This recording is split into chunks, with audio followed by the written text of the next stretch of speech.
Hello, everybody. Welcome. I'm so glad you're here with me today. There's this beautiful idea that life after 60 is our golden age, a time for peace, reflection, enjoying the fruits of all our hard work. But sometimes, instead of peace, the mind gets caught in traps, worry and regret that dim the day. Today, we'll name these mind traps one by one, because naming a thing takes away its power. We'll shine light into dark corners and choose peace together. Are you ready? Let's begin. The first trap we'll explore is one of the most profound, dwelling on loss and grief. It's a place we can all find ourselves in, especially as we navigate the later chapters of our lives, which are so often rich with love and therefore with loss. Let's be clear, grief itself is not a trap. It is a sacred, necessary process, a testament to the depth of our love. It is the heart's natural response to losing someone or something we hold dear. When we lose a person, a cherished role like a career or being a caregiver, or even a physical ability, the pain is real and deserves to be honoured. There is no timeline for this journey, but sometimes healthy grieving can get stuck. The trap emerges when the past becomes our permanent address instead of a place we visit. It's when memories of what was gone eclipse the life that is still here, waiting for us. The trap is when the shadow of what was blocks the light of what is. You might find yourself declining invitations from friends, feeling that experiencing joy would somehow betray your grief or the memory of your loved one. Or perhaps your days feel colourless, the future a blank space you can't imagine filling.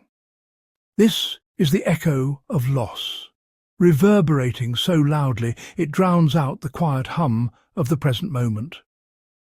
To gently guide yourself out of this shadow, try a small daily ritual of connection and release. Find a quiet moment to consciously honour your past. You might light a candle, look at a photograph and speak their name. Allow yourself to feel whatever comes up. Then create a deliberate bridge back to the living world. This action can be simple. Mindfully water a plant, do a gentle stretch, or savour the warmth of a cup of tea. This small practice teaches your heart a new truth. I can hold both. I can honour the past and embrace the present. Let's try that together. Take a slow breath in and a gentle breath out. Over time, this dual ritual of honouring and living guides you back into the light of your own precious day. The next trap creeps in quietly. Social isolation. The more isolated you are, the harder it feels to reach out. Your social muscles atrophy. Unhelpful stories take root. It becomes a gilded cage, feeling invisible as life moves on. Break the spiral with one scheduled connection this week. A call, not a text, hear a voice. Or a simple group activity, book club, chair yoga, gardening, volunteering. Quality over quantity. One meaningful conversation can fill your cup. The goal isn't a full calendar. It's breaking the seal of isolation. To feel seen, to feel heard, back to the world and back to yourself. Now, let's talk about the third trap, a heavy weight many of us carry in silence, the fear of being a burden. It's a quiet but persistent thought that can cast a long shadow over our days, making us feel isolated even when surrounded by people who care. It often begins as a whisper in the back of your mind, a voice that says, "You're slowing them down," or "Don't bother them, they have their own lives." This feeling is especially common if you've spent your life being the strong one, the provider, the rock for your family and friends. You were the rock for decades, the one everyone turned to. So when these roles naturally shift, it can feel unsettling, even shameful.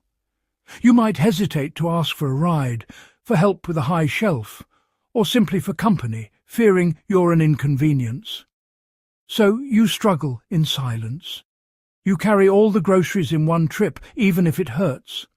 You pretend you can read the fine print on a medicine bottle. Each time you do this, you reinforce the false belief that your needs are an imposition on others. But let's gently reframe this thought. Needing help is not a weakness. It's a fundamental part of being human. Think about it. From the farmer who grows our food to the mechanic who fixes our car, we live in a state of interdependence at every age. We are all connected in a web of giving and receiving. Allowing someone to help you isn't taking from them. It's giving them an opportunity to show their love and feel capable and needed themselves. It strengthens your bond. Let this be your mantra. Say it to yourself.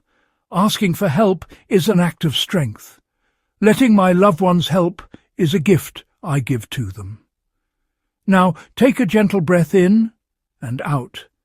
Here is a small action to try. Instead of a vague "I need help," be specific and respectful of their time. For example, would you have 30 minutes next Tuesday to help me bring in my groceries? This simple framing changes everything.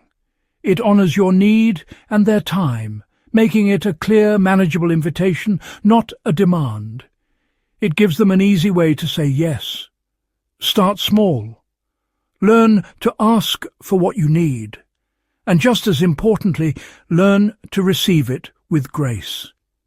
You'll find that this fear dissolves in the warmth of honest mutual connection. Rigid thinking. That's not how we used to do it. Comfort can become constriction. Resisting new tools, ideas, ways of connecting shrinks your world. Walls rise when life is change itself. Beautiful truth. Your brain can change at any age.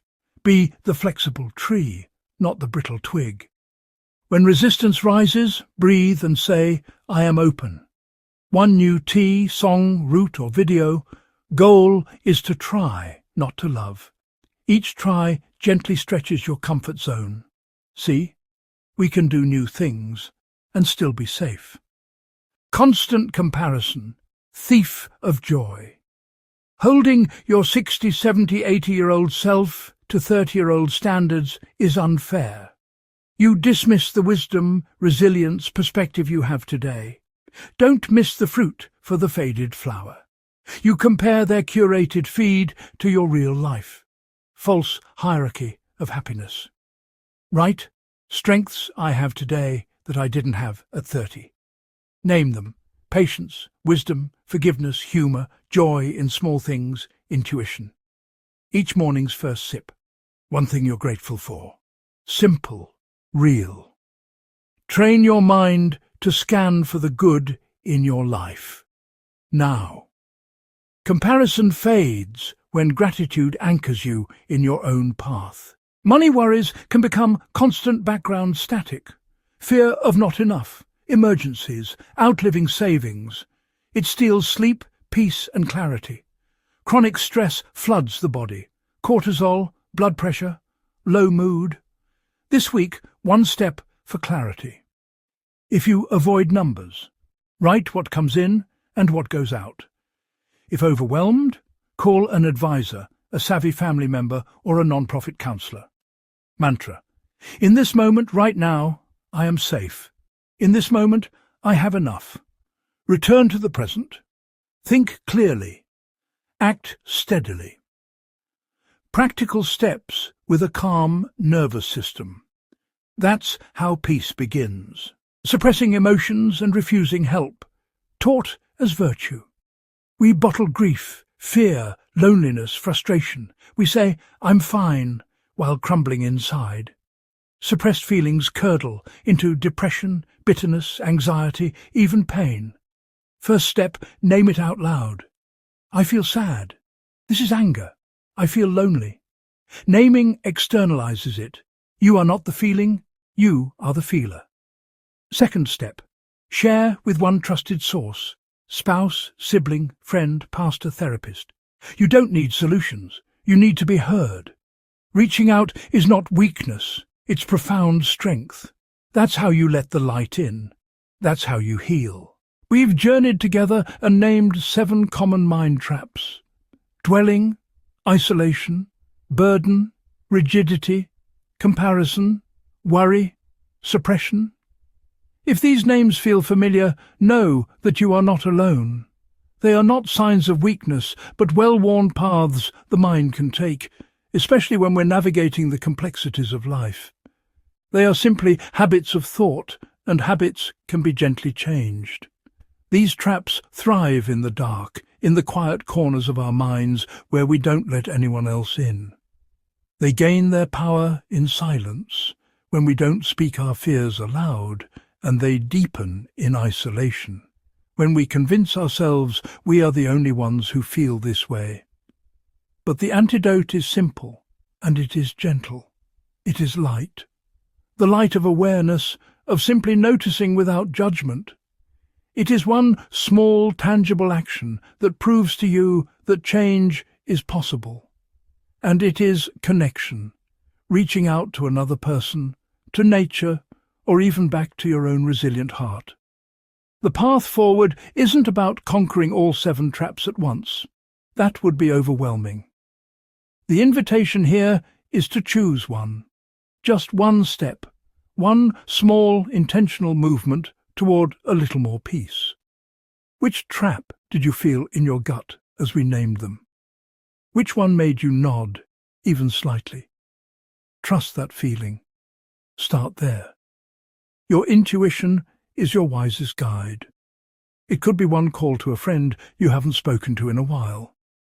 One new thing, like a walk down a different street. One named emotion written down just for you. Or simply one deep breath as you stand in the sunlight. This chapter isn't an epilogue. It's a beginning. It's vivid and alive because you are choosing to engage with your life in a new way. You've earned so much wisdom and grace through your years. You've earned the right to a peaceful heart. This isn't about striving for perfection. It's about claiming the peace that is already your birthright. You are worthy of joy. You are worthy of connection. You are worthy of peace. Let these words sink in. They are true. Thank you for being here, for showing up for yourself. Now, go take that one small step. The journey of 1,000 miles begins with this. You can do this. I believe in you.